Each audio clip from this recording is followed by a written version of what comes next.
ఆవిడ చూపు ఎక్కడ పడుతుందో అక్కడ పడిన ఉత్తర క్షణంలో ఇక అలా ఇలా ఉండదు, ఇక ఐశ్వర్యం.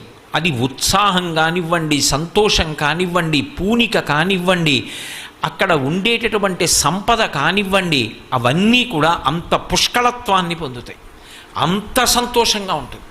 అందుకే ఆవిడ చూపులలోంచే అంతటి అనుగ్రహ ప్రసరణం చేసింది. అందుకే ఐశ్వర్యం ఎక్కడి నుంచి ఇస్తుంది అంటే ఆమె యొక్క చేతిలోంచి ఇస్తుంది అని చెప్పడం సాధ్యం కాదు.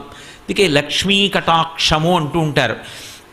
ఆవిడ చూపు పడితే చాలు, ఒక్కసారి అలా ప్రసన్నంగా చూసిందా ఇక అక్కడ ఎంత ఐశ్వర్యం ఏర్పడుతుంది అనేటటువంటి దాని గురించి చెప్పడం ఎవరికీ సాధ్యం కాదు. అయితే మీరు ఒక్క విషయం జ్ఞాపకం పెట్టుకోవాలి, నేను ఐశ్వర్యము ఐశ్వర్యము ఐశ్వర్యము అన్న మాట వాడుతున్నప్పుడు కేవలము నేను సంపద గురించి మాట్లాడుతున్నాను అని మీరు